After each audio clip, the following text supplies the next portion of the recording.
After the immediate worldwide success of Dark Side of the Moon and the lengthy tour that followed its release, Pink Floyd's album Harvest Records wanted another chart-topping moneymaker, and fast. But when the Dark Side tour ended in June of 1973, the band took a break and went their own ways for 4 months.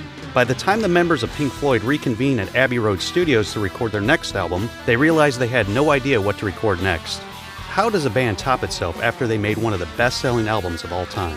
If the band is Pink Floyd, they record an experimental concept piece without the use of any musical instruments. Today we're going to take a closer look at Household Items, Pink Floyd's Lost album, that ended up being too weird, even for them. But before we get started, subscribe to the channel Weird History, leave a comment, and let us know what rock oddities you would like us to cover next. After 8 years, 7 albums, and the loss of their lead singer and principal songwriter Syd Barrett, Pink Floyd had finally found mainstream success when they released Dark Side of the Moon on March 1st, 1973. While the album only held the #1 spot in the US Billboard charts for a week, it remained on the charts for 741 weeks, from 1973 to 1988. It would also go on to be one of the best-selling albums of all time, with over 15 million copies sold, and that was only in the US. That was the good news. The bad news is that the people at Pink Floyd's record label were pressuring them to get back into the studio and follow up Dark Side with an album just as successful, preferably even better. Pink Floyd, a band that never ranked higher on the Billboard charts than number 46, with 1972's Obscured by Clouds, suddenly found themselves very rich and very famous. At the time, they were big, maybe more so than the Rolling Stones, Led Zeppelin, and The Who, and Pink Floyd just didn't know how to handle it. Bassist Roger Waters even called the success of Dark Side the end of the road. Pink Floyd wanted to deliver an album that was just as innovative as Dark Side, and in search of an idea, they decided to return to their experimental roots. After making the most accessible and mainstream album of their career in Dark Side, which subsequently produced an intimidating case of writer's block, Pink Floyd decided to record their follow-up album with no conventional instruments at all. No guitars, no bass, no drums, no synths. Instead, they'd use everyday items you might find around the house like aerosol spray cans, forks, and wine glasses. But the band knew there was a chance the album could become a novelty, so they paid great attention to detail in producing quality tones from these found objects. Roger Waters allegedly spent days getting a perfect bass-like sound out of pencils and rubber bands, while Nick Mason attempted to manipulate the sound of banging pots and pans so they would resemble snare drums. Initially, Waters was very keen on the project and defended Floyd's unorthodox directions, saying, "I've always felt that the differentiation between a sound effect and music is a load of shit. Whether you make a sound on a guitar or a water tap is irrelevant. Our use of bottles, knives, and falling axes is turning into a really nice piece." Weeks were spent with engineer Alan Parsons at Abbey Road creating percussive rhythms by scraping brooms on the floor, chopping wood with an axe, and twanging rubber bands. A frustrated Parsons eventually admitted, "We spent something like 4 weeks in the studio and came away with no more than 1.5 minutes of music." By the end of the year, even Waters, who by this time was calling the majority of the shots in the studio, had second thoughts about Household Objects. Originally, the band thought the idea of a concept album made up of found noises was an interesting direction, but as drummer Nick Mason has since suggested, the experiment was a delaying tactic in the absence of any new songs. The 4 weeks' worth of sounds were recorded and cataloged, but ultimately the sessions were a wasted effort, a concept too eccentric even for the experimentalist Pink Floyd. The initial sessions didn't go entirely to waste though. At least one track from these sessions were used in Wish You Were Here.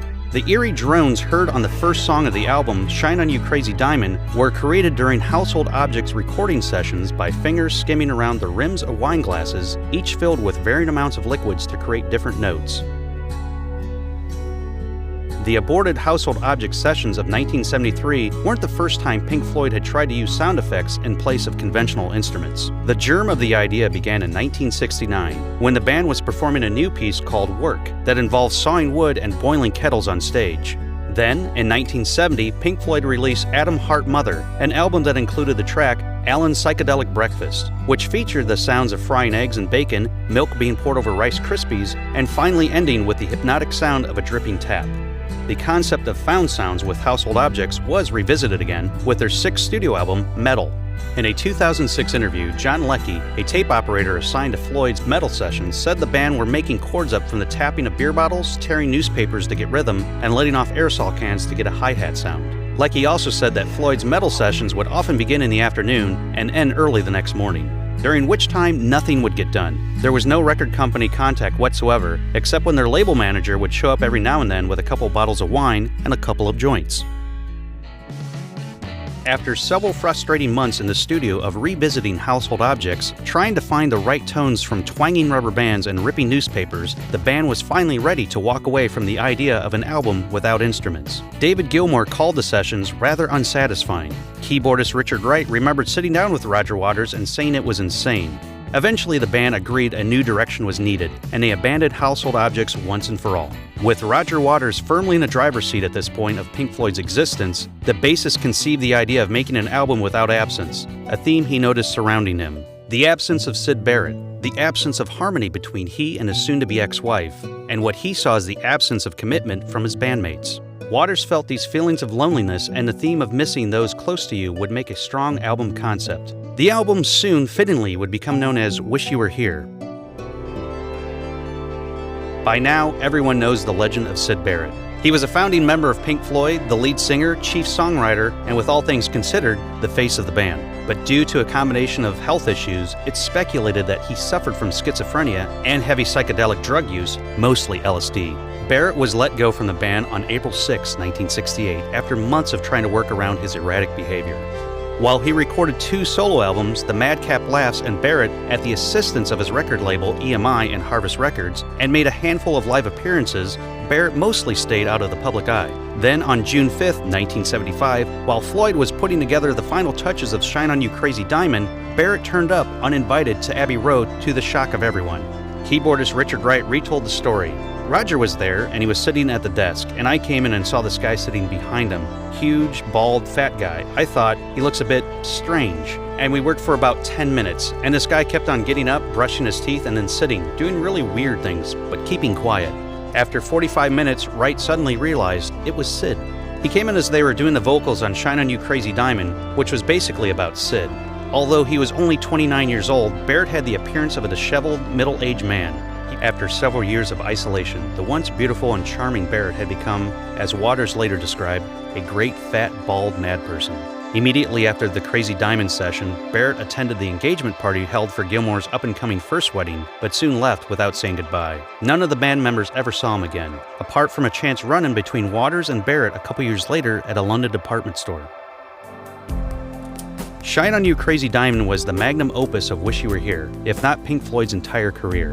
It's considered the band's greatest song by Rolling Stone, Billboard, and the readers of Ranker. The 9-part epic lasts a total of 26 minutes and keeps with the theme of absence and loss, and was intended to be a side-long composition. Instead, Roger Waters split the song into 2 sections and used them to bookend the album, filling the remainder of the record with new material that was more relevant to the album's theme of absence. The inner band friction and frustration that put an end to the household objects didn't disappear when Floyd put down the rubber bands and wine glasses and opted for Roger Waters' theme of absence and isolation. But the increasingly dominant voice of Roger Waters, who by this time was the de facto leader of Pink Floyd, began irritating the other band members, especially David Gilmour.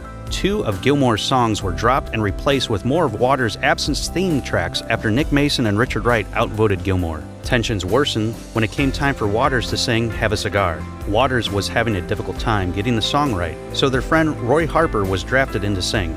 The way the story goes, Harper was recording his album HQ in Studio 2 of Abbey Road at the same time Pink Floyd was working in Studio 3. Depending on who's telling the story, either Harper offered to sing the lead or members of Floyd asked him to sing the piece. This is how Waters remembers it. Roy was recording in the studio anyway, and I was in and out all the time. I can't remember who suggested it, maybe I did, probably hoping everyone would go on, "Oh, no Raj, you do it." But they didn't. They all went, "Oh yeah, that's a good idea." He did it, and everyone went, "Oh, terrific."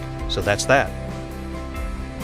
Wish You Were Here's iconic album art was made by Storm Thorgerson and his design studio Hypnosis, who created most of Pink Floyd's previous covers including A Saucer Full of Secrets, Uma Guma, and Atom Heart Mother. When he accompanied Pink Floyd on their 1974 tour that preceded the Wish You Were Here sessions, Thorgerson said he was able to give serious thought to the meaning of Waters' new lyrics. Thorgerson believed that the song Wish You Were Here weren't about Syd Barrett as much as they were about an unfulfilled presence. Roger Waters' lyrics and secondary theme of the pitfalls of the record industry, specifically Have a Cigar and Welcome to the Machine, inspired the cover image of a businessman shaking hands, one being on fire representing getting burned in a bad deal. The photo itself was shot at Warner Brothers Studios backlot in Burbank, California. with stuntman Danny Rogers and Ronnie Rondell, who was dressed in a hooded, fire-retardant suit covered by a business suit and a wig. Rondell was set on fire, and during the first take, the wind blew the flames into his face and singed his mustache. Although Wish You Were Here wasn't the mega hit that Dark Side of the Moon was, it still reached #1 on the charts in the US and UK and received incredibly positive reviews from critics. Pink Floyd's Wish You Were Here tour sold out night after night around the world, but by then, the band's direction and chemistry had changed completely. So what do you think about Pink Floyd's lost album? Let us know in the comments below, and while you're at it, check out some of these other music stories of our weird history.